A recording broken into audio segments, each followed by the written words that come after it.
Buenos días, ¿cómo les va? Muchas gracias por acompañarnos en este panel, en este conversatorio sobre política social, panorama social, ingresos y cuidados en Argentina y en América Latina. Me voy a presentar, mi nombre es Alejandro Casalis y soy coordinador técnico del área Estado y Políticas Públicas y voy a estar acompañándolos en la moderación de este conversatorio. Nos acompañan para llevarlo adelante Karina Battiani, secretaria ejecutiva de Claxo, Flavia Rainieri, responsable del Programa de Desarrollo Infantil Temprano del Consejo Nacional de Coordinación de Políticas Sociales y especialista en políticas de niñez y salud infantil, y Gabriel Kessler, investigador del CONICET, docente universitario y profesor de la Universidad Nacional de La Plata y la Universidad Nacional de San Martín, y un conocido especialista en temas de desigualdad, exclusión, pobreza. Eh, Quiero excusar en esta oportunidad a Roxana Mazzola, la coordinadora de este panel, que por razones laborales, un compromiso laboral, vinculado a la inauguración de un programa para la creación de 300 centros de desarrollo infantil en todo el país, en el marco de la red de infraestructura del cuidado, no ha podido estar coordinando este panel. Ella está vinculada a este programa por su cargo en el Ministerio de Infraestructura, y me ha delegado la importante y seria tarea de llevar adelante este conversatorio con tres prestigiosos y reconocidos académicos y especialistas en las temáticas de las políticas sociales, el cuidado en Argentina y en América Latina. Les comento muy brevemente la dinámica de este panel. Este conversatorio se organiza, se estructura a partir de una ronda de preguntas, y lo vamos a llevar adelante hasta la 1:30.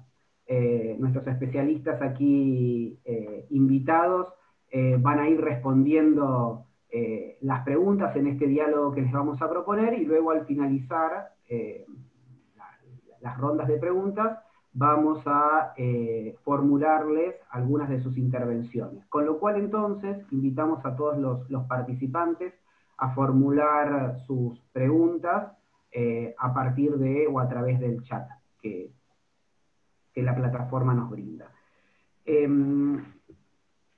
Y finalmente, y para dar ya inicio, quiero agradecer muy especialmente, bueno, a los expositores, a nuestros invitados, también a UMED, y recordar que este congreso, el quinto Congreso de Estado y Políticas Públicas, lo organizamos en esta oportunidad de forma conjunta con UMED, y desde ya también a el programa de Flaxo de Educación a Distancia, que hace posible la asistencia tecnológica en este conversatorio.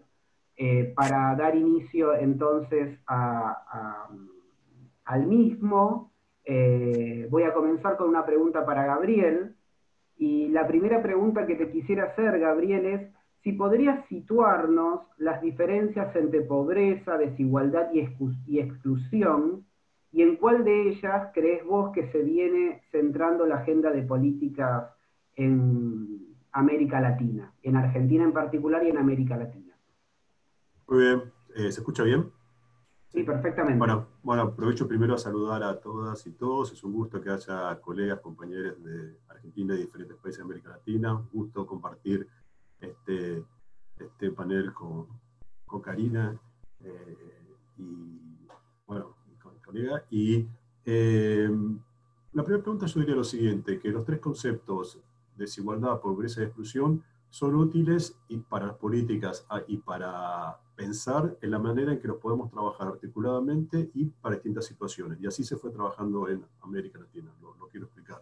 Desigualdad sin duda tiene que ser nuestro norte porque desigualdad es el concepto que nos permite ver la estructura social en su conjunto, ver la relación entre las distintas clases, poner en diálogo distintas luchas, luchas ambientales, luchas feministas, luchas de pueblos originarios, luchas en relación a sindicales. Entonces, desigualdad es uno de los conceptos que nos permite al mismo tiempo poner en relación distintos grupos, distintas luchas, poder medirlo también, poder decir si avanzamos o no avanzamos en términos de desigualdad, y tiene como promesa, como horizonte la cuestión de la igualdad. El concepto de pobreza, que es el concepto quizás que tiene más larga data junto con desigualdad, ha sufrido cambios y modificaciones a partir de debates que en los años 90, cuando estaba en el centro de los debates, justamente generó un poco de malestar porque la pobreza aumentaba muchas veces al mismo tiempo que los organismos multilaterales, Banco Mundial, FMI, etcétera, que eran bastante responsables del aumento de la pobreza en América Latina, eran quienes como mano izquierda del Estado, como forma de atenuar el, entre comillas, costo social, proponían programas de la pobreza. Entonces hay un malestar con la idea de pobreza y ahí hubo dos movimientos interesantes. Por un lado, la idea de exclusión, que provenía sobre todo de las agendas europeas, fue como una promesa de encontrar un concepto que nos fuera un poco más interesante para pensar, para que no sea solo centrado en la pobreza. Exclusión tuvo una promesa de poder permitirnos mirar la estructura social de una manera más interesante en los años 90, pero tuvo la dificultad de que era muy difícil medirlo. Entonces, yo diría que la idea de pobreza, al mismo tiempo, fue objeto de muchas discusiones, hubo un gran desarrollo en torno a la idea de pobreza multidimensional, y la pobreza tiene la ventaja como concepto, por un lado, que genera consenso. La lucha contra la pobreza permite unir a izquierda a derecha a empresarios, por lo menos desde el punto de vista nominal, con grupos de izquierda, etcétera, y también permite medir y permite en ciertos momentos de crisis muy fuertes como esta, centrarse en algunos grupos. La idea de pobreza multidimensional, que es la que más se está trabajando, tuvo desarrollos interesantes donde se incluyen distintas áreas de derecho, distintas dimensiones, no solo la económica, y la idea de exclusión para momentos muy particulares, yo creo que es interesante porque tiene mucha fuerza, aún su propia vaguedad en términos académicos, a veces es una metáfora muy fuerte, permite, por ejemplo, frente a grupos que están sufriendo la exclusión por grupos, no sé, lo que se está viendo en muchos países de América Latina, políticas extractivistas que dejan a grupos, a pueblos originarios excluidos de sus tierras con violencia, la parada de exclusión por la fuerza que tiene, me parece, en ciertos momentos y con un uso interesante, una potencia política interesante. Entonces yo diría, desigualdad en nuestro marco, desigualdad es al mismo tiempo muy exigente, los gobiernos postneoliberales pusieron mucho énfasis en la igualdad, pero yo diría que sobre todo trabajaron en reducir las formas de exclusión muy fuerte. Pobreza tiene una continuidad que nos permite ir trabajando y verlo como un subproducto de la desigualdad, y para ciertos momentos hablar, o en ciertas temáticas, núcleos de exclusión estructural, también tiene cierta utilidad. Y yo creo que hoy estamos volviendo a la pobreza por la tremenda situación de América Latina. Y corto acá porque creo que me excedí de los 5 minutos. Perfecto, Gabriel. Muchísimas gracias. Muy clara estas diferenciaciones que estableciste.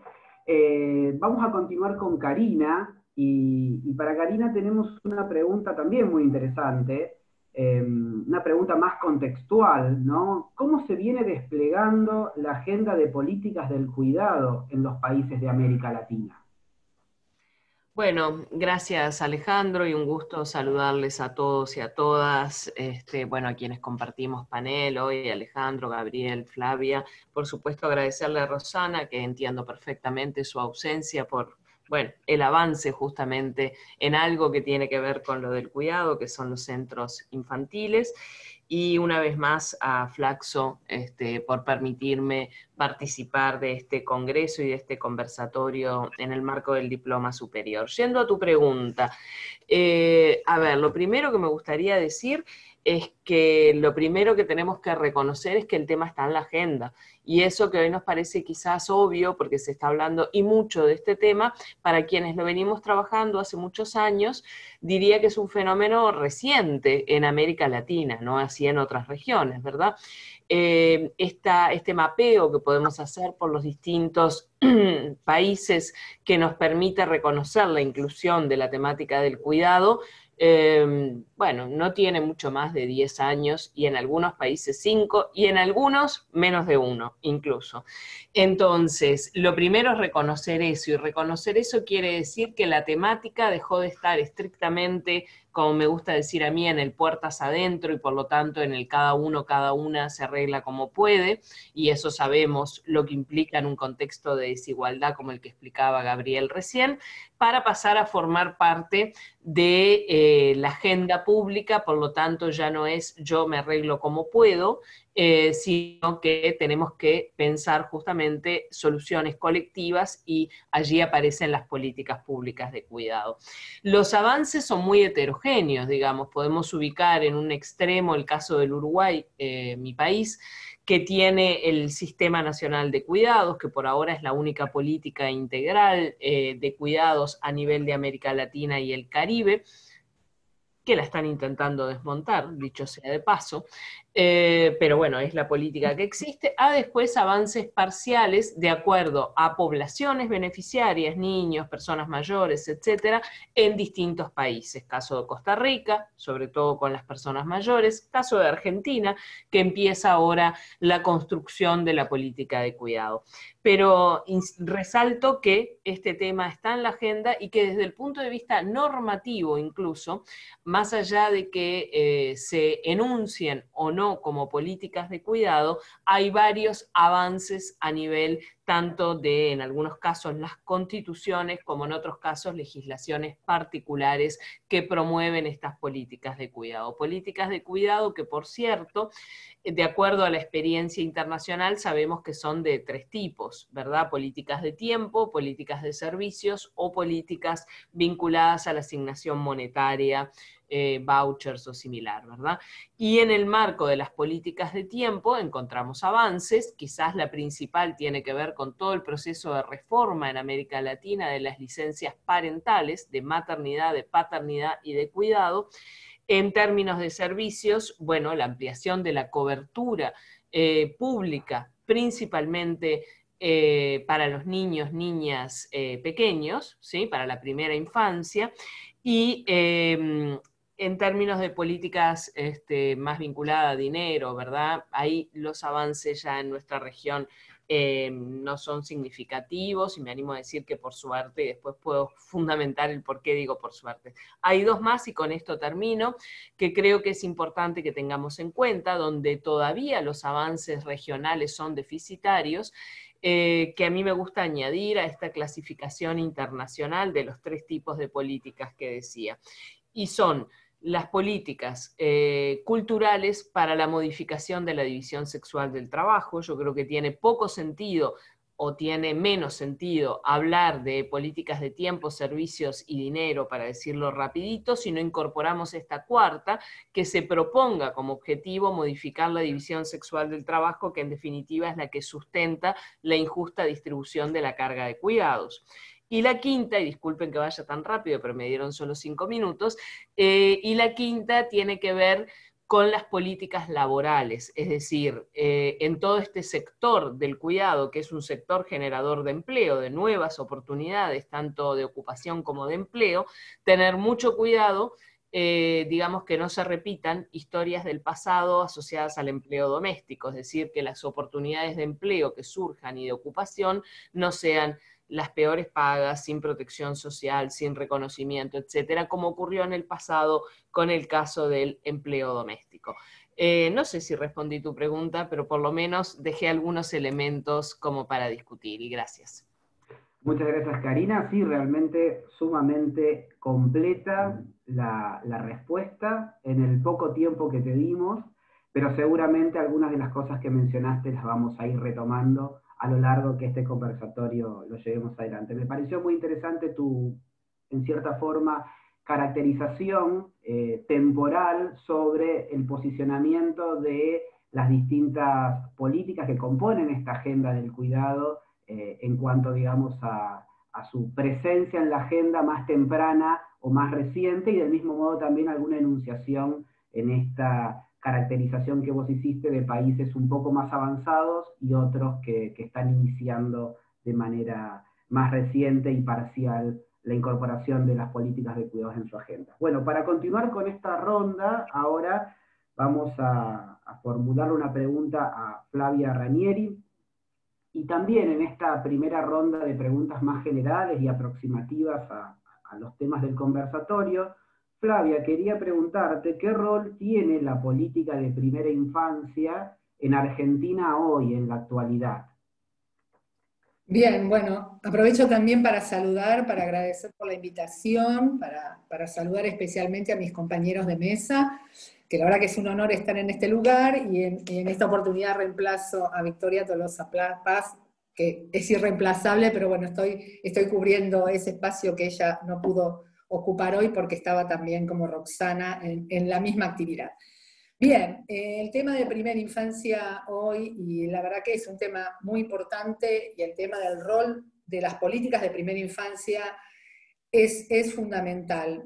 A mí me gustaría aclarar algunas cuestiones, varias, ¿no? Hoy estamos pensando y enmarcando las políticas de primera infancia dentro del gran paraguas de las políticas de cuidado, ¿no? Como que eso nos trae una nueva mirada en una lógica, que nos sumamos como a la lógica del cuidado, y la verdad que es muy importante, y después de retomar algunas cosas que planteó Karina, que las vemos cotidianamente, ¿no? Lo que se plantea por ahí desde una mirada más teórica, nosotros lo vemos muchísimo en terreno. ¿Por qué es importante las políticas de primera infancia? Bueno, hay una multiplicidad de cuestiones. Una que tiene que ver con el derecho. La Argentina tiene un paquete muy nutrido de derecho, la Convención de los Derechos de Niños, Niñas y Adolescentes, nuestra ley 26061, y un nutrido paquete de leyes. Entonces hay una cuestión, por un lado, que tiene que ver con el derecho. Hay otras cuestiones que uno miraría como podría pensar el tema del bono demográfico. Algunos autores hasta hablan del tema del bono demográfico, por lo cual apoyan políticas importantes, las políticas en ese momento de la vida. También algunos, yo voy a contestar desde múltiples perspectivas, ¿no? Algunos desde la economía plantean el enorme retorno de la inversión del Estado en los primeros días de vida, y ahí nos retrotrae algunos estudios como lo de James Heckman hace muchos años, y todo lo que mueve en esto del retorno al Estado por la inversión en los primeros momentos de la vida. Y por supuesto un enorme paquete de información y de evidencia hoy muy clara de la trascendencia de los primeros momentos de la vida en la construcción del psiquismo y en la construcción de las personas y en la construcción de sus capacidades, y pensar este periodo de la vida donde, digamos, históricamente por ahí no se daba mucha importancia, porque total el niñito es muy chiquito, no habla, ¿no? Pareciera como que no tenía importancia, y muchas veces los trabajamos con los equipos en esta cosa de pensar ese periodo de la vida como si fueran los cimientos de una casa, ¿no? Sobre eso se construyen después los sujetos, las sociedades, ahí hay mucho para hacer, y a su vez está tomado también en la agenda internacional, está tomado en los ODS, cuando uno ve algunas cuestiones como las cuestiones de desarrollo infantil temprano que se toman en la agenda de Naciones Unidas. Y en la Argentina viene llevando adelante una serie de políticas que tienen que ver con la primera infancia. Tal vez nuestra problemática, que por ahí después la podemos desarrollar más, tiene que ver con la fragmentación de las políticas, y esta es una de las propuestas que se están haciendo desde el Consejo en esto de pensar en programas de desarrollo infantil temprano que traten de aunar y de unir y de poder sobrellevar y resolver el tema de la fragmentación de las políticas para pensarlas de otra manera, ¿no? Un momento de la vida que requiere fuertemente intersectorialidad, articulación y sinergia. La Argentina ha avanzado, no solo tiene un paquete nutrido de digamos, de leyes, sino que ha habido y que hay políticas sustanciales, interesantes, muy fuertes en el tema de primera infancia y de primeros momentos de la vida, y que en realidad lo que falta es articular sinergia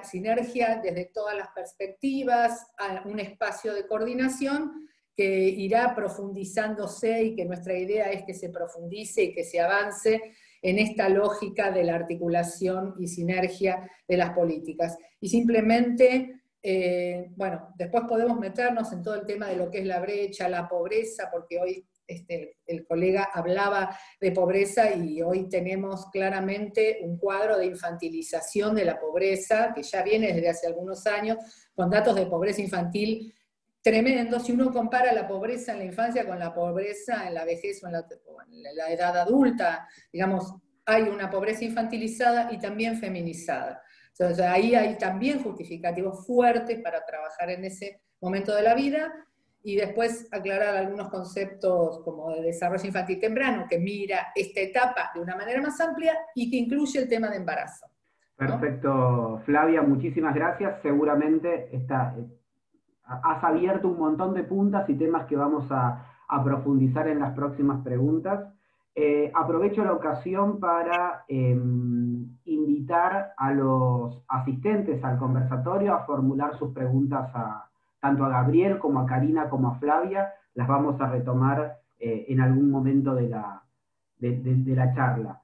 Y también agradezco y simplemente menciono a algunos de los asistentes que nos acompañan asistentes desde Ecuador, desde Honduras, desde México, desde Colombia y también, digamos, de nuestro país, simplemente por mencionar provincias como Jujuy, San Luis, Santa Cruz, Córdoba, Santa Fe, la provincia de Buenos Aires, la misma ciudad de Buenos Aires, Entre Ríos, Misiones. Bueno, muchísimas gracias por acompañarnos en este conversatorio. Ahora ya yendo a preguntas un poquito más específicas, quisiera consultarte, Gabriel, ¿qué conexiones crees vos que existen y que podrías realizar entre los sentimientos y percepciones de la inseguridad a la luz del COVID-19 y sus vínculos con la cuestión social? ¿Cómo ves esta relación? Me parece una pregunta muy interesante y creo que si bien todavía no está tan presente en el espacio público, muy posiblemente esté por lo siguiente. El temor, en toda América Latina, el temor al crimen, la preocupación por el crimen es alta desde hace mucho, primera, segunda preocupación en todos los países. El punitivismo, es decir, el apoyo a medidas duras en relación con lo que se considera delito es muy alto y creciente en América Latina, muy alto, en muchos de los países que se han nombrado, México, Honduras, Brasil, etcétera, es muy alto, pero es alto en toda la región. Y estamos en una situación particular durante el COVID, que es, han disminuido los delitos por la menor circulación en la mayoría de los países, ha aumentado las violencias de género y las violencias intrafamiliares, también con niños y con adultos mayores, y eso ha aumentado. Y hay dos fenómenos que también van a tener algún tipo de influencia en las percepciones, que es la cuestión de la migración. Mediciones de los últimos tiempos están mostrando una creciente xenofobia en la región, que ya era alta, pero que va aumentando, sumada a algo que preocupa a las politólogas y politólogos de casi toda América, que es una erosión, una erosión a los valores democráticos que cambia por países. La erosión es menor en el Cono Sur que, por ejemplo, en América Central, pero en todos los países esto está disminuyendo. Eso es un cóctel bastante preocupante. Sumamos el COVID, donde el temor al otro, donde la presunción generalizada de peligrosidad, es decir, que el otro o la otra pueda ser portador de un virus, y eso va generando una reacción corporal que lo vemos en las ciudades, donde nos alejamos un poco por el otro, respecto del otro. Eso va generando algo que es muy preocupante, porque respecto al temor hay algo que se llama la lógica expansiva del temor, que es, cuando yo tengo miedo a algo, tengo miedo a la situación económica, muchas veces ese miedo se me transforma y se me va corriendo hacia otras áreas, hacia mi salud, hacia mis relaciones. Entonces, el clima de temor y esta presunción generalizada de peligrosidad, más una disminución del delito que está aumentando, y en los momentos que aumenta el delito, es decir, el delito bajó y está volviendo a sus niveles más habituales, todo aumento del delito se vive, con toda razón, muy angustiosamente. Más posiblemente cuando haya un poco más de movilidad, migración que está muy parada, en particular migración de venezolanos y venezolanas, va a volver a haber movimientos, y eso puede llegar a ser en terrenos donde hay una hipersensibilidad hacia el otro, una suerte de alterofobia, algunos lo llaman también plebeyofobia, puede acentuar, digo, no lo sabemos, pero puede acentuar las peores tendencias autoritarias y punitivas en nuestras sociedades. Y eso muchas veces, en un momento donde se va a generar un conflicto distributivo por quién paga, si los trabajadores y las trabajadoras, o el mercado, los costos de la pandemia, muy posiblemente, no lo sabemos, erosione la empatía a los otros, o sea, acentúe una idea entre merecedores y no merecedores, entre los locales, que son los que tienen que tener alguno de los, no diría beneficios, estar más protegidos contra los que son de otro lado. Entonces, nada respecto a la relación entre temor al otro y cuestión social nos hace, lamentablemente, pensar la pandemia. Quizás sí, quizás es la oportunidad para plantear otras cosas, pero eso va a depender de un trabajo muy fuerte de las mujeres y los hombres para aprovechar la oportunidad para plantear y luchar por otros consensos. Muchas gracias, Gabriel. Realmente interesante y al mismo tiempo preocupante, digamos, la descripción que nos haces en términos de nuestros vínculos, la construcción comunitaria, la construcción social, pero me parece que son son datos, y esos datos los tenemos que tener sobre la mesa para pensar las relaciones, pensar los vínculos, pensar las políticas. Karina, continuando con esta ronda de preguntas, y ahora sí, como decíamos, yendo a aspectos un poquito más puntuales, ¿qué opinión tenés sobre las propuestas de ingreso universal y su relación con el género, con las temáticas de género? ¿Cómo lo estás mirando?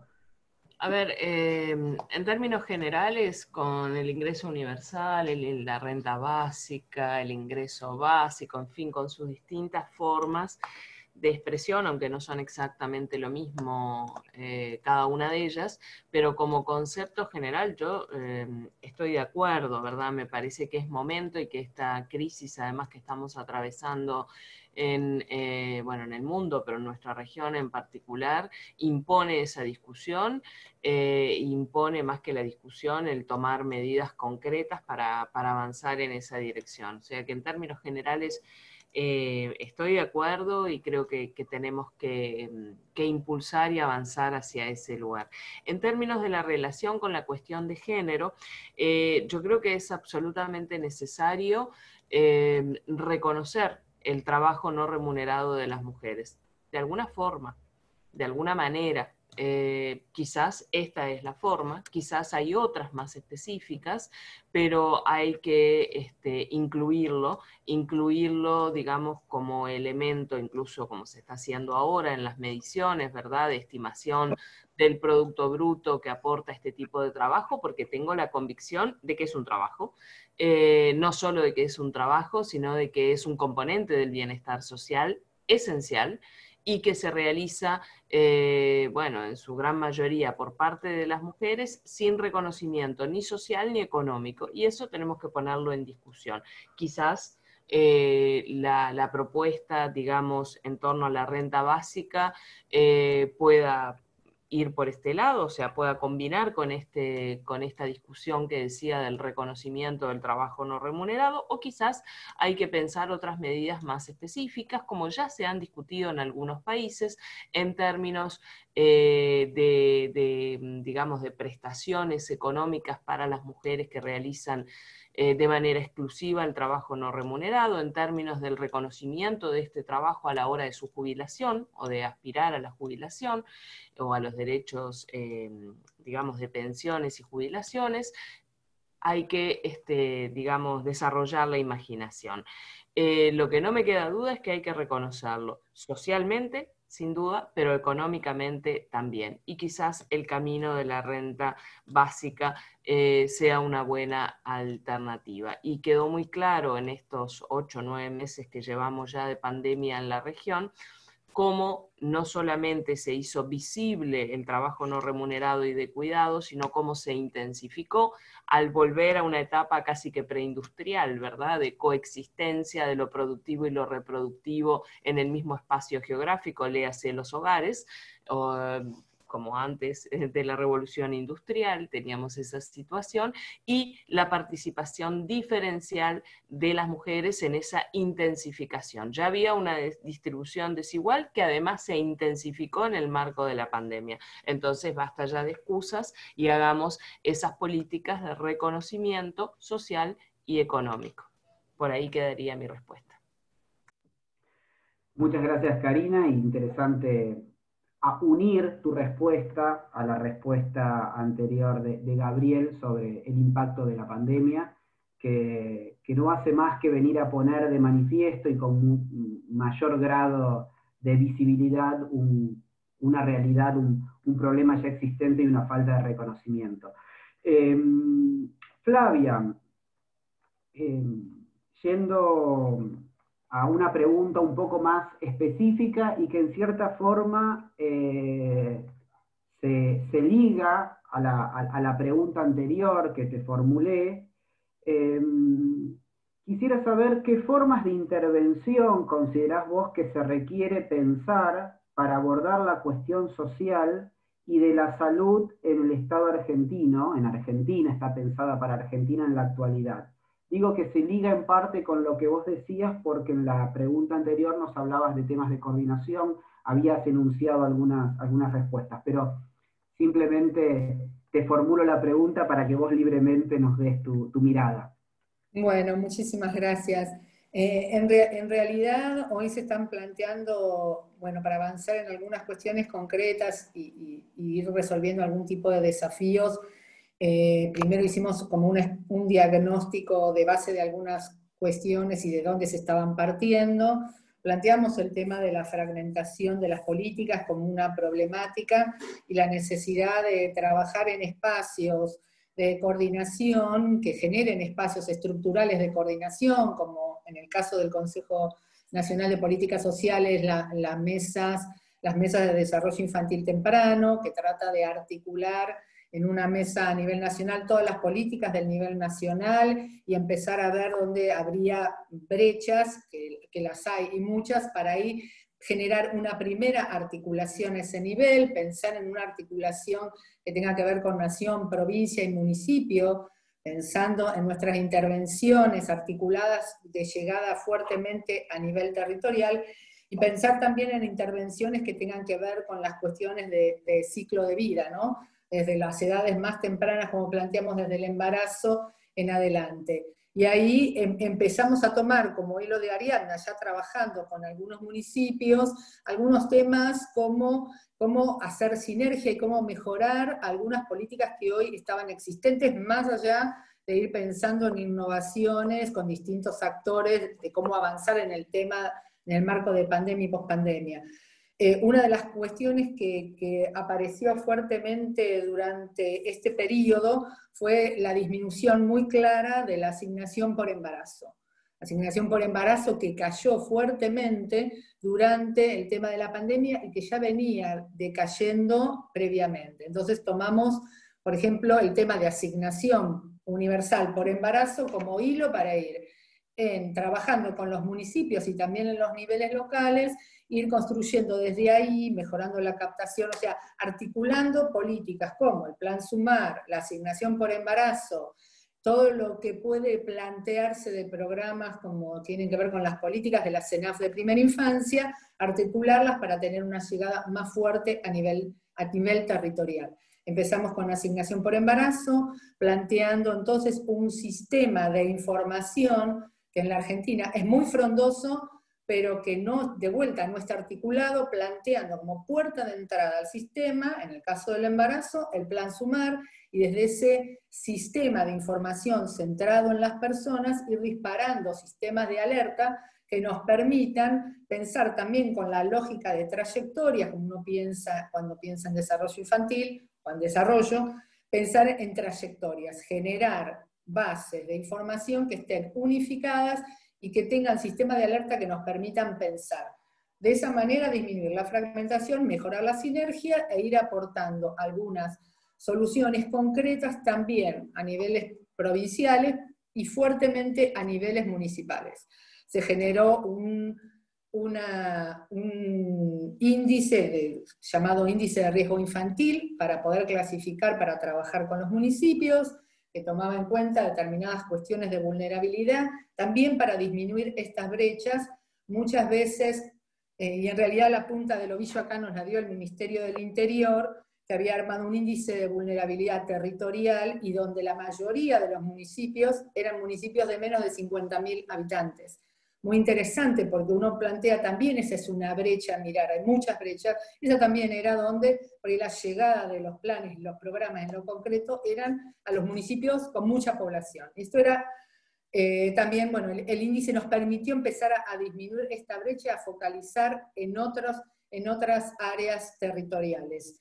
Redondeo con esto para dar espacio a las otras preguntas, simplemente estamos accionando en forma concreta con distintos niveles de coordinación estructural, pensando en algún marco de incentivos para favorecer esta articulación estructural que se da a nivel del Consejo, unir con la gestión municipal y provincial, pensar entonces en el ciclo de vida y a su vez, bueno, generar estos instrumentos para ir armando y dando coherencia a las acciones y a las políticas que estamos desarrollando y empezando a desarrollar. Así que... Perfecto, Flavia.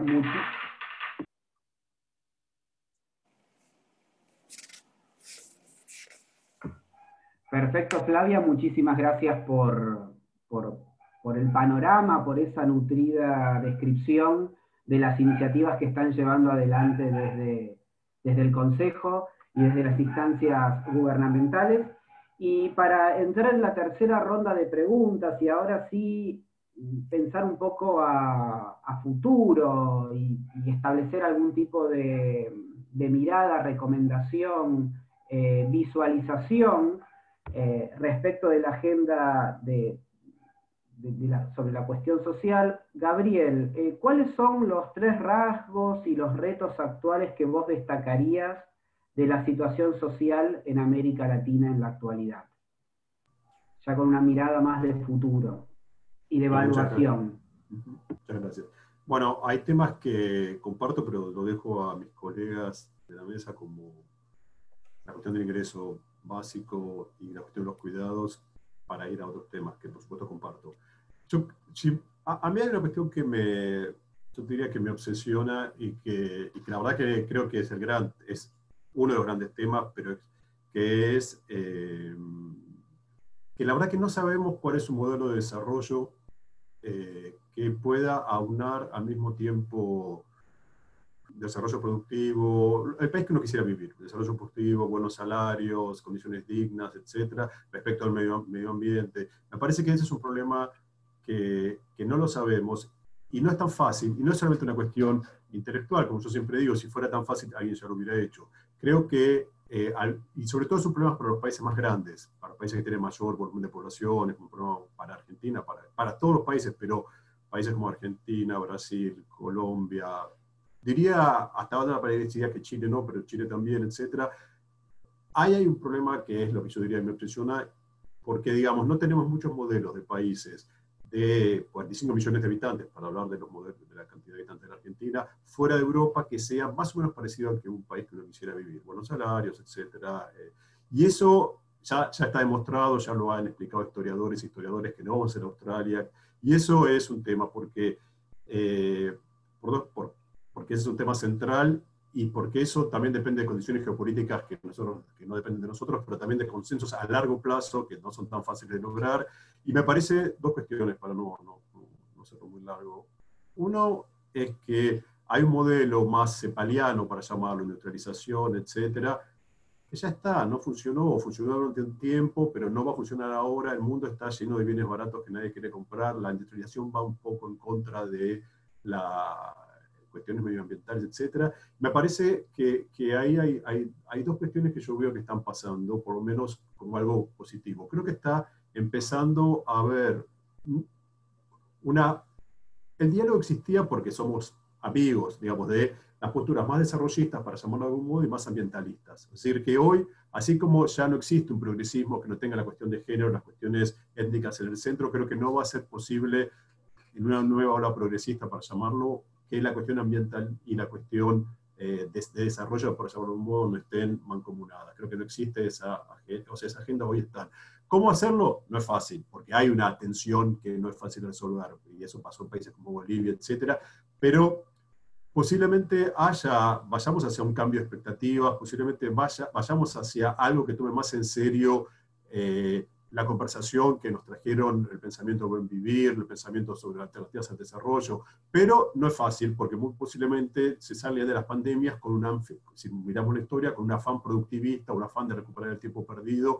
Pero esa yo creo que es la cuestión que a mí más me obsesiona. En otras cuestiones, más o menos sabemos qué hacer. No las hemos hecho, pero sabemos que hay que cuidar, sabemos que hay que cambiar la tributación, sabemos de algún modo que hay que mejorar la calidad de la educación, no sabemos bien cómo hacerlo, pero ¿qué modelo de desarrollo?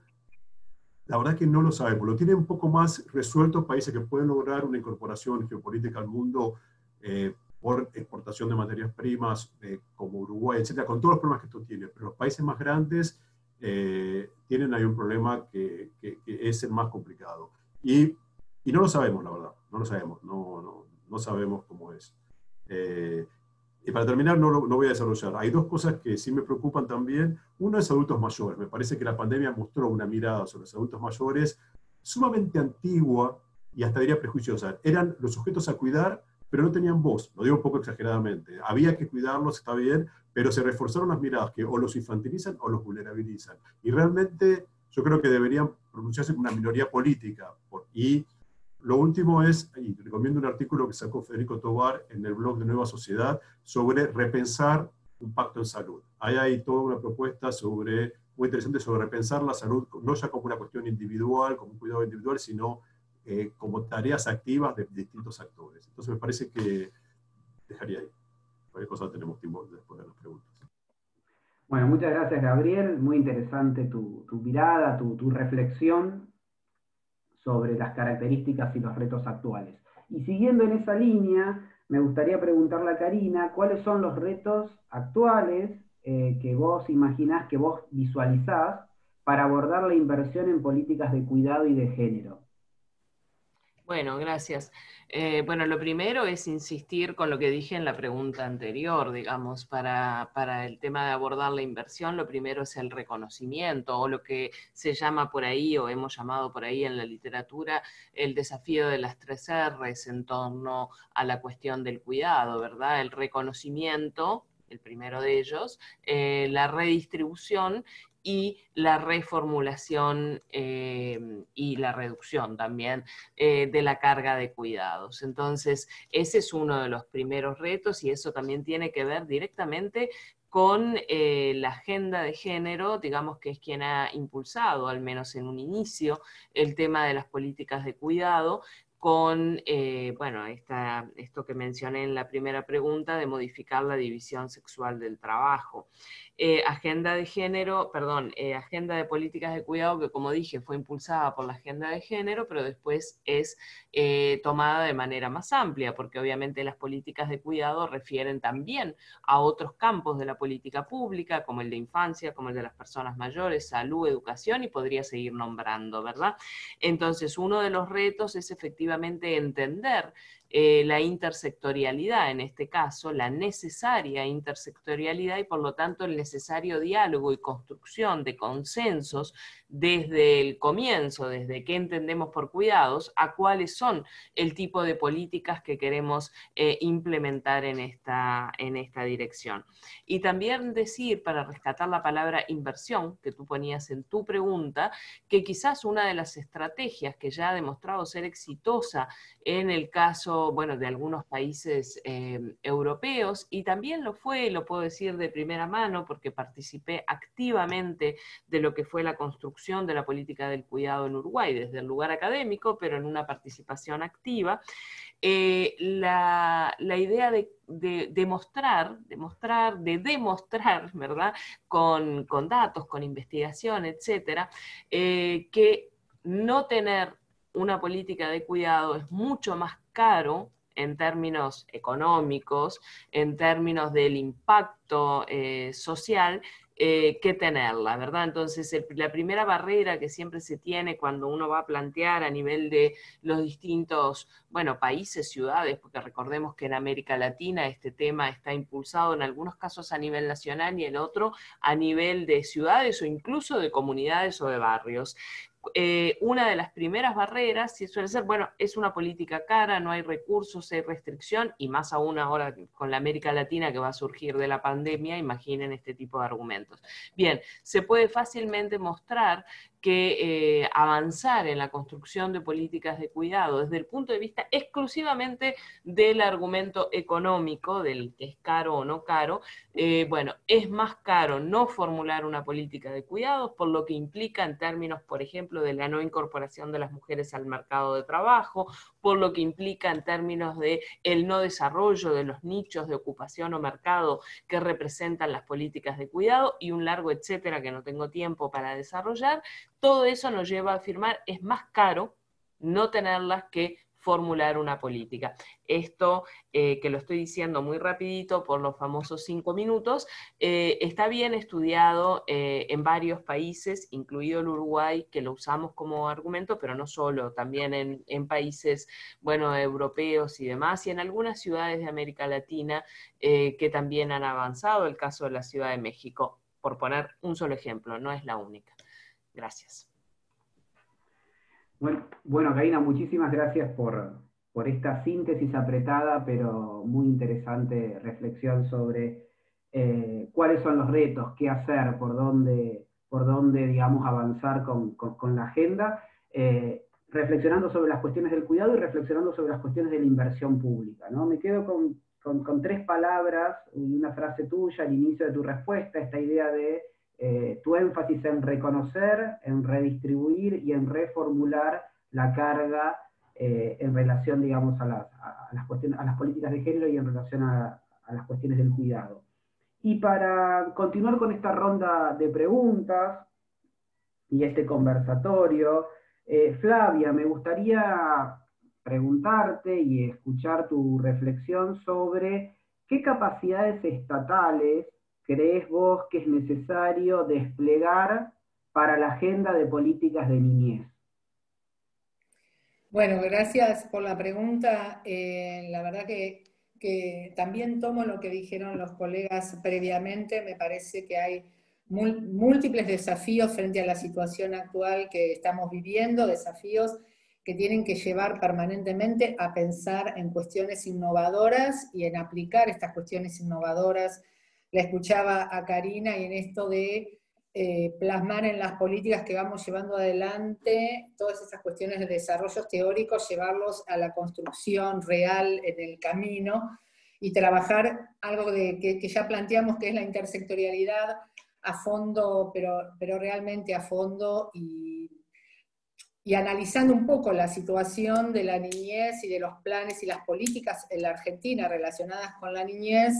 En nuestra propuesta, que intenta acercarse a resolver alguna de estas temáticas, en nuestra propuesta planteamos mirar las políticas desde múltiples dimensiones, como una primera aproximación, ¿no? Es decir, bueno, múltiples dimensiones para poder mirar en la política dimensiones que tengan que ver con la salud integral, la nutrición, la salud física. Fuertemente estamos trabajando todo lo que tiene que ver con salud psíquica, salud mental y salud vincular, justamente porque en el marco de la pandemia también nos mostró otros perfiles y muchas veces estos aspectos de la salud integral estaban dejados de lado y también son un eje fundamental cuando uno mira la calidad del cuidado. También planteamos otra dimensión que tiene que ver con las condiciones para garantizar la crianza y todo lo que tiene que ver con cuidados y educación para el desarrollo, y ahí nos metemos también en los temas y en los espacios de cuidados concretos para los niños, que hoy trajo Karina algunos de sus comentarios, en esta cuestión también de abordaje de la temática de género y cuidado, y de ir en profundidad resolviendo los temas concretos.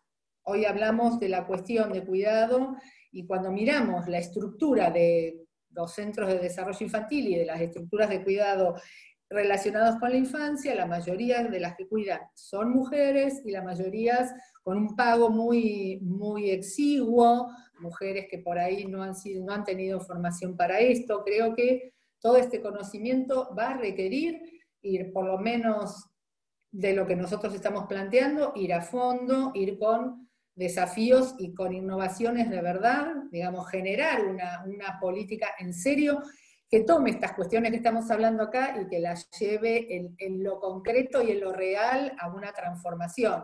Requerimos todavía un camino de transformación. En esta lógica de cuidado y en la lógica de las políticas de primera infancia, todavía tenemos un camino largo que recorrer. Con esta nueva visión, donde de verdad digamos, lo que se denomina por ahí educadoras o educadores dentro del cuidado de la primera infancia, requiere una revisión a fondo, en calidad, en cobertura y fuertemente en esta cuestión de llevar a la realidad lo que decimos de el mejoramiento también desde el punto de vista económico. Se nos abren una gran cantidad de desafíos. Algunas cuestiones las tenemos que repensar a la luz de los conocimientos teóricos que tenemos y a la luz de la necesidad de ser innovadores, como hubo estrategias innovadoras durante la pandemia, de por ahí de jardines o de estructuras de cuidado infantil, donde llegaban a las familias de diferentes maneras, acompañando y dando sostén a las familias desde los CDI o desde los jardines, con múltiples estrategias, algunas muy, muy innovadoras y muy interesantes. Para adelante nos queda entonces desafíos, la innovación, un nuevo panorama en relación a la infancia, pero también a las infancias y también al tema de cuidado, la aplicación en lo concreto y la priorización fuertemente en el eje de cuidado en serio, donde se llegue, ¿no?, a la población y donde se llegue a los territorios con todas estas nuevas ideas. También escuchar de las experiencias territoriales, algunas muy interesantes, de llegada y de sostén a las familias, a veces con un juego, a veces con un libro, a veces con una comunicación por WhatsApp. Hubo redes que han sostenido, es interesante también retomar eso como una lógica para volver a ver esto, y de verdad creo que estamos parados en la necesidad de verdad de cambiar un paradigma. Estamos en un punto de inflexión donde es necesario cambiar un paradigma, tanto frente al tema de infancia como de adultez. Creo que en realidad, frente a toda la cuestión social, estamos en un cambio de paradigma. Es momento de aprender de lo que sabemos y es momento de aprender también de las experiencias, y estamos frente a un momento donde el mundo está cambiando y deberíamos estar a la altura y poder cambiar de paradigma y dar nuevas ideas, que es lo que por ahí nos cuesta. Así que, bueno, gracias. Muchas gracias, Flavia, por la respuesta, porque fue una respuesta que permitió dar cuenta de algunas de las capacidades estatales necesarias para llevar adelante una agenda de políticas de este tipo. Al mismo tiempo también fue una respuesta que reflexionó sobre los límites y el qué hacer y lo que se está haciendo, digamos, la disponibilidad y la respuesta del Estado, en algunos casos con respuestas más tradicionales y en otros casos con respuestas más innovadoras, y muchas de esas respuestas también surgidas en el marco de la pandemia, que implicó una redefinición de los vínculos y del hacer del Estado y de su administración pública, y el relacionamiento con digamos, los actores de la sociedad civil y las estructuras, digamos, de cuidado y de atención a las que hacías mención. Así que muy interesante la respuesta.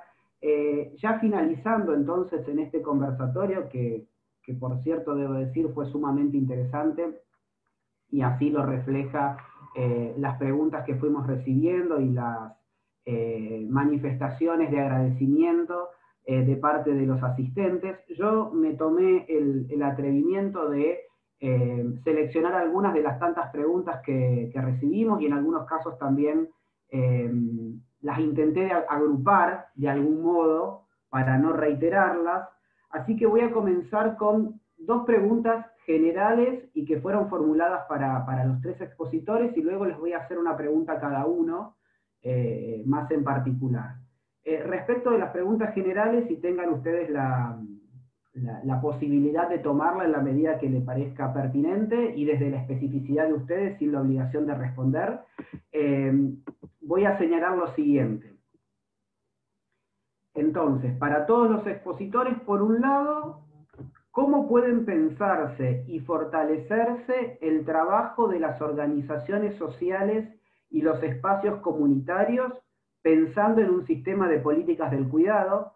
Me parece que es interesante también no solo mirarlo desde el Estado, sino también mirarlo en relación con las organizaciones de la sociedad civil y los espacios comunitarios. Esa es la primera pregunta. Y la segunda pregunta que realizaría tiene que ver con una pregunta muy general, digamos, ¿cómo creen que las políticas públicas de cuidado y las políticas públicas de género se vieron tensionadas por la pandemia o se reinventaron, y en qué medida, si así fue, priorizaron determinados aspectos por sobre otros? Esta última pregunta es una pregunta muy general, pero pueden tomarla desde los carices que sean de sus competencias. Si querés, Gabriel, comenzar vos siguiendo el orden.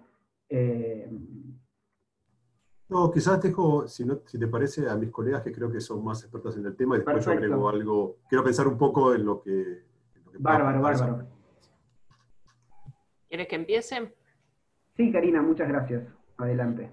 Bueno, en términos más generales, ¿verdad?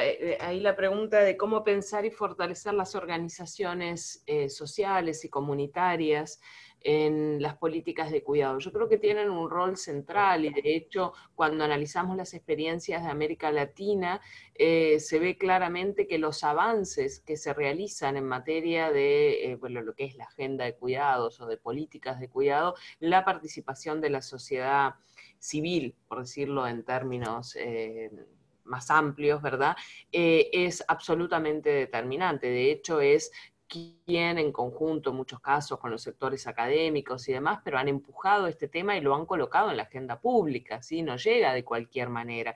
Y allí es determinante la participación, por supuesto, de las organizaciones de mujeres, de las organizaciones feministas, junto a otras organizaciones, el sector de infancia, personas mayores, etcétera, que también se han sumado.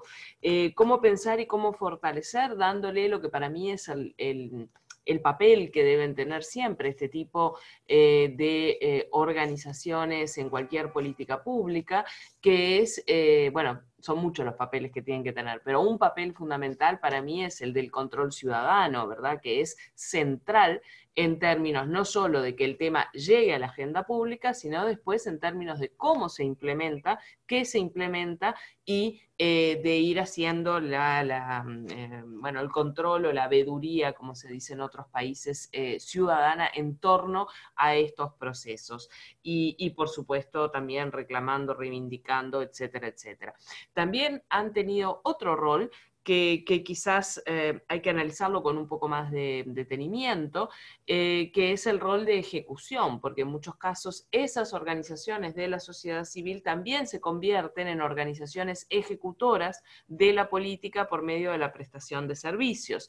Eso yo creo que hay que observarlo o estudiarlo con un poquito más de detalles, porque no todas las experiencias que conocemos, bueno, han sido de reforzamiento de las organizaciones sociales, sino que en muchos casos se ha desvirtuado ese papel que para mí es central de control ciudadano, control social ciudadano, por ser, bueno, juez y parte, ¿verdad? Estar también del lado de la ejecución o la prestación concreta de servicios. Me parece que ya en términos más generales, más allá de las políticas de cuidado, sino en general, en términos de las políticas sociales, públicas, etcétera, debemos reflexionar también como resultado de esta crisis, de esta pandemia, el papel que le damos, y el papel que le damos, y ahí ya me voy a un plano mucho más general o abstracto, en términos también de la discusión democrática y ciudadana. ¿Cuál es el papel de estas organizaciones en el ejercicio concreto de la democracia? Democracia que, por cierto, se ha visto bastante dañada en este proceso de pandemia, por lo menos en sus formas más clásicas liberales. Entonces rediscutir también esos contenidos asociados a la democracia y a la ciudadanía y a las personas como ciudadanos con derechos, ciudadanos y ciudadanas con derecho y no como consumidores. Y acá ya sé que estoy metiendo en una bolsa mucha cosa y me apuro porque hay poco tiempo, pero para dejarlos ahí pensando un poco. Entonces, si vamos a discutir estas cuestiones de la democracia también, bueno, desde mi punto de vista la salida viene por digamos, fortalecer los sentidos participativos, estaba buscando la palabra, los sentidos participativos y por tanto comunitarios de la democracia. Entonces allí también hay un papel en torno a esta primera pregunta. Y no sé si tengo tiempo para la segunda, si querés que ya la conteste o paso el micrófono. Alejandro. Si querés contestarla, Karina. Bueno, ya que estoy con el rollo, sigo. Ya que estás embalada. Dale, y lo hago breve para pasarle el micrófono a mis colegas. Ahí también ustedes preguntaban qué pasó con las políticas de cuidado y de género, si se vieron tensionadas por la pandemia. Sí, se vieron tensionadas, y yo diría que más que tensionadas, en muchos casos, las políticas específicas de cuidado y de género se vieron invisibilizadas en realidad con la pandemia. Cuando uno empieza a analizar las primeras medidas que toman todos nuestros países, estados, para responder a la pandemia, bueno, el confinamiento, quédate en casa y todas esas cosas que conocemos y que sufrimos, digamos, la dimensión de género y la dimensión asociada a los cuidados no estuvo presente. Y pongo solo 2 ejemplos, lo podemos discutir largamente, podría ser todo un seminario sobre eso, pero pongo 2 ejemplos. Quédate en casa, desde el punto de vista de género, se olvidó de la violencia de género. Qué lindo, me quedo en mi casa junto a mi agresor y termino muerta. Digo, estoy exagerando, estoy llevándolo al extremo, pero sabemos que es así. De hecho, los indicadores nos muestran cómo, se incrementó la violencia durante la pandemia y cómo no se tomaron medidas, así como sí se tomaron medidas para la economía y para otras cuestiones, para prevenir ese aumento que era evidente del quédate en casa, ¿sí? En los casos en que hay, obviamente, situación de violencia, que recuerden que no es marginal en América Latina, ¿verdad? Es más del 30% de las mujeres latinoamericanas que están en esa situación. Eso con respecto a las políticas de género, y a las de cuidado lo mismo, ¿verdad? Quédate en casa, y no solo quédate, sino que teletrabajá, y teletrabajá cuidando, y teletrabajá educando o haciendo tareas escolares, bueno, a ver, ahí hay una ausencia de entender lo que es el cuidado y de entender esta cuestión que decía antes de lo productivo y lo reproductivo y sus articulaciones y bla, bla, bla, y no los quiero aburrir, que muestra una ceguera absoluta desde el punto de vista del cuidado.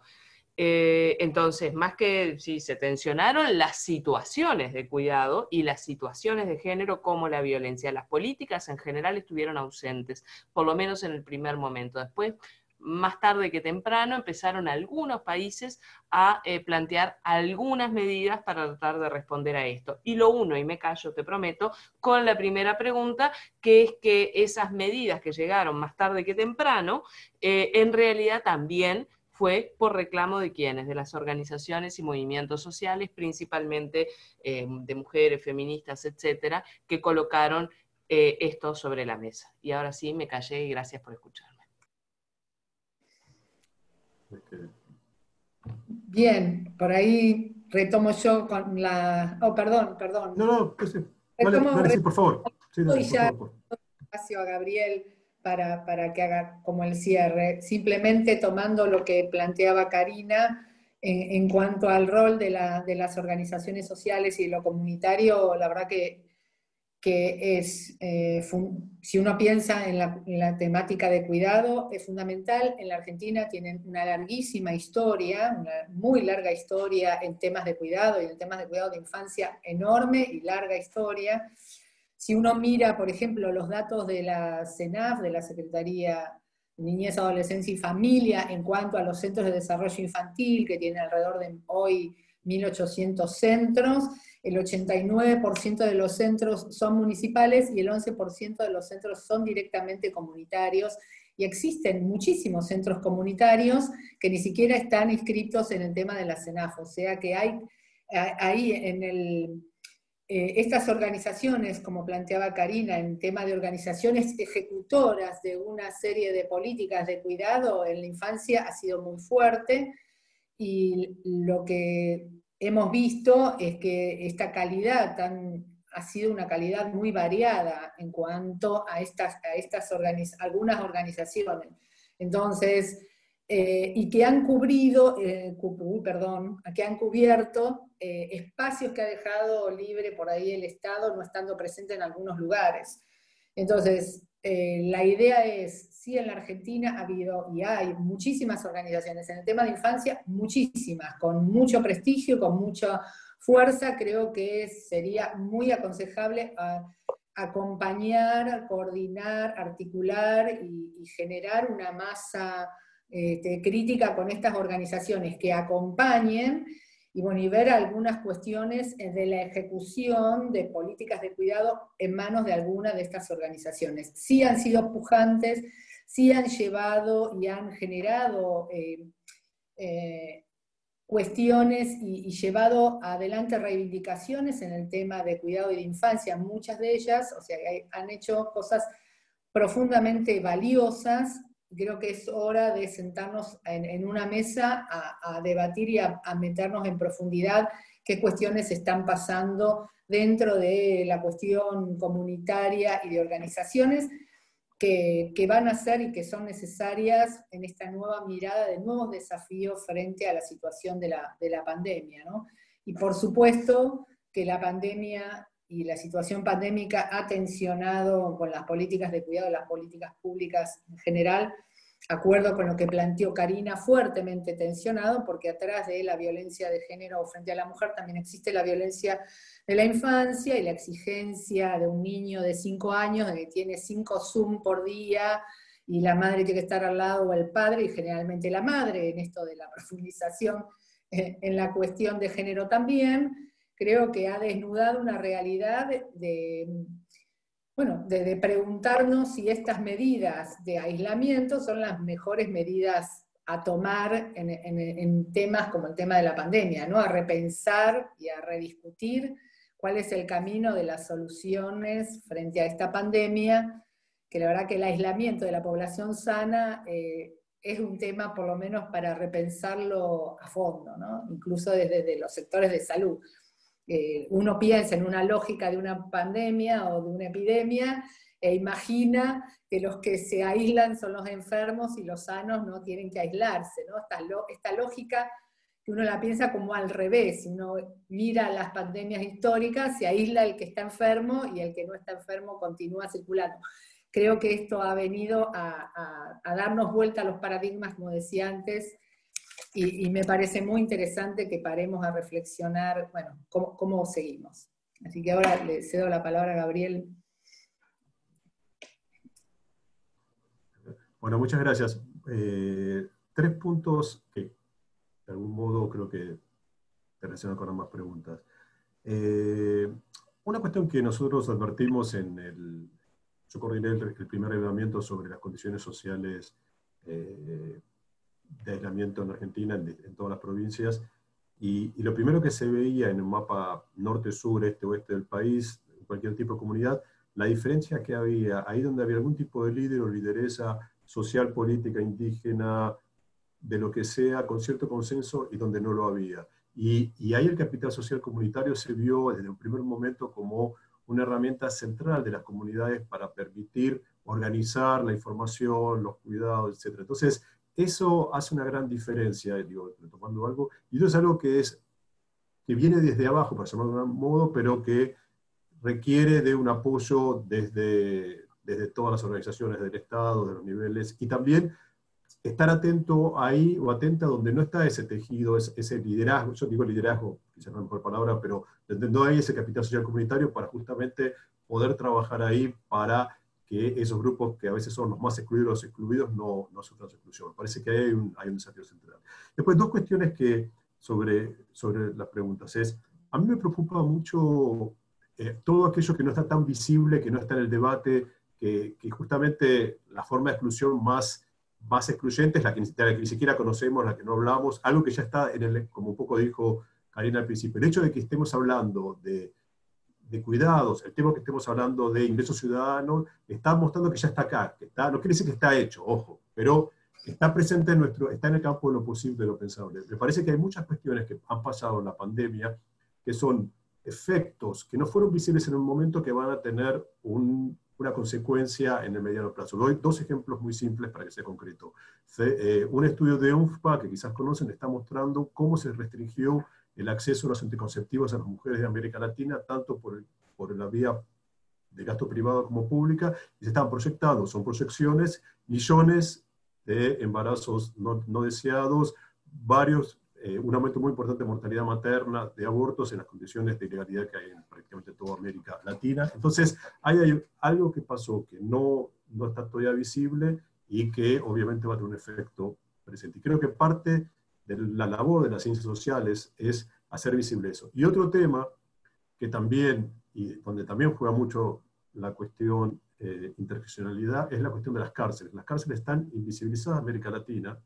Las cárceles han sufrido muchísimo, siempre, y más en el impacto del COVID, no han tenido visitas, etcétera. Ha habido tasas de contagio enormes. Cuando hubo medidas de algún tipo de liberación anticipada, se han generado movimientos políticos muy fuertes. Hay también un estudio interesante sobre género e interseccionalidad en las cárceles de América Latina, y esos temas están muy poco visibles, y es probable que estén menos visibles cuando se haya más una jerarquía de sufrimientos, en el sentido de que la población, entre comillas, que cumple con las reglas también sufra, la población privada de libertad sufre mucho más. Y por último, a mí me preocupa, no lo sabemos, no quiero ser, la verdad que no sabemos, pero hay una preocupación si el giro conservador, mejor dicho, la ofensiva conservadora en términos de género que se está viviendo en América Latina, en particular contra la llamada ideología de género, contra el feminismo, contra la educación sexual integral, contra la legalización del aborto, contra las comunidades LGTB, no sabemos si esto no va a tener digamos, un refuerzo en la pospandemia, cuando haya llamados a los valores familiares, el orden, etcétera, en que no es momento de legalización del aborto, etcétera. No es seguro, no está escrito, pero hay como una suerte de temor de que ese movimiento conservador que cobró fuerza en América Latina, que tuvo presencia tanto en los países donde ganó la derecha como en otros donde casi gana, como en Costa Rica, o tuvo fuerza, por ejemplo, en Perú, pero prácticamente en toda la región, se está viendo algún refuerzo ahí. Entonces yo temo que, estar atentos y atentas a eso, porque los momentos donde hay como una erosión democrática, una vuelta a valores conservadores, estos movimientos restauradores y de una nueva extrema derecha 2.0, para llamarlo de algún modo, pueden tener un ímpetu. Digo, no está escrito porque no es obvio que, termino con esto, no es obvio que la región haya girado a la derecha. Lo que más estamos viendo en realidad son mucha inestabilidad en los ciclos políticos, como que lo que ya está bastante estudiado. La luna de miel de los gobiernos con su electorado dura poco, las coaliciones de domingo se empiezan a romper el lunes, y lo estamos viendo, no lamentablemente en el caso de Brasil, donde posiblemente lo que estamos viendo es que Bolsonaro tiene lamentablemente una intención de voto muy fuerte, pero digamos, los movimientos conservadores, más allá de los vaivenes políticos de cada país, llegaron para quedarse con mucha fuerza, y eso requiere que estemos muy atentos y atentas por lo que eso implica. Bueno, muchas gracias por sus respuestas generales. Aquí tengo una pregunta puntual para cada uno y ya con esto daríamos finalización al panel. Las voy a leer a las tres juntas, indicándoles a quienes están dirigidas, así tienen tiempo de ir pensando en las respuestas. Les pido respuestas concretas, cortas, a preguntas puntuales. Voy a comenzar con Karina. Entonces, para Karina, Verónica Gendelman dice: usted, Karina, dijo que tenía sus reservas en la asignación monetaria en políticas del cuidado. ¿Lo relaciona con la posibilidad que consoliden la desigualdad de género en el abordaje del cuidado? Esa es la pregunta concreta. Para Flavia, tengo una pregunta general que hace referencia a qué políticas se están llevando adelante o se deberían llevar adelante contra el consumo de drogas en niños y adolescentes. Y para Gabriel, la pregunta dice lo siguiente: ¿debería la desigualdad, la pobreza y la exclusión tratarse a través de políticas públicas específicas y particulares, o se debería crear una estructura de políticas públicas que cubran todas estas problemáticas de manera general? ¿Por qué? Bueno, son estas tres preguntas, algunas muy puntuales. Tal vez, Karina, retomando algo que dejaste enunciado, y ya con esto daríamos por finalizado el conversatorio. Sí, gracias. Muy rapidita la respuesta. ¿Por qué digo lo de las reservas a las políticas monetarias? Bueno, por lo que dice la propia pregunta, digamos, porque en general se ha mostrado que tienden a reforzar y no a cambiar la división sexual del trabajo, pero no solamente por eso, sino también porque este tipo de políticas mantienen, digamos, o incluso tienden a enfatizar la mercantilización de los cuidados. Y sabemos los riesgos de la mercantilización en términos de las barreras de acceso en función, obviamente, de la disposición de recursos. Y justamente es lo contrario a el trabajar en torno a la lógica de políticas públicas universales para todos, para todas, de cuidado, que es a lo que estamos apuntando, en tanto la consideración del cuidado como un derecho. En la medida que yo solo transfiero dinero a las familias, a las mujeres o a quien sea, para que con compren servicios en el mercado, no estoy cambiando ni la lógica de mercantilización, desplazando, ¿verdad?, el mercado y colocando el cuidado en el centro, ni estoy cambiando necesariamente tampoco la división sexual del trabajo, porque lo que se hace es comprar servicios que existen en el mercado que replican la lógica de división sexual del trabajo existente. Punto, me callé y gracias. Muchas gracias, Karina. Bueno, sigo yo. Sí, Flavia, por favor. Bien, sí. En la cuestión de la política contra el consumo de drogas en niños y adolescentes es una pregunta altamente compleja que requiere por ahí un desarrollo muy importante. Hay cuestiones que tienen que ver desde cuestiones económicas, pero también de algunas experiencias y alguna evidencia que habla de todo lo que tiene que ver con prevención desde los primeros años de vida, ¿no? Con el fortalecimiento de los niños como sujeto de derecho, con la posibilidad de tener determinadas crianzas amorosas y respetuosas a lo largo de su ciclo de vida, con tener acceso a distintos derechos como tiene que ver con la educación y con el tema del cuidado. Ahí hay alguna evidencia, esto podemos remitirlo a Heckman y a otros autores posteriores, donde el planteo es que todo lo que tiene que ver con cuidado y con una crianza afectiva y protegida durante los primeros años de vida disminuye la posibilidad de consumo de drogas en edades posteriores. Por supuesto que la problemática del consumo de drogas en niños y adolescentes es muchísimo más compleja que estos primeros puntos.